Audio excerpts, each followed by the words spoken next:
husband won the 30 million lottery and wanted a divorce.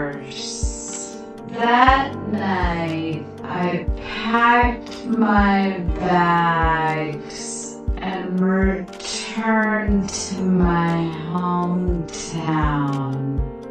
2 weeks later, the heat wave struck and chaos ensued everywhere. I relaxed in my well-stocked rural villa, enjoying an ice cream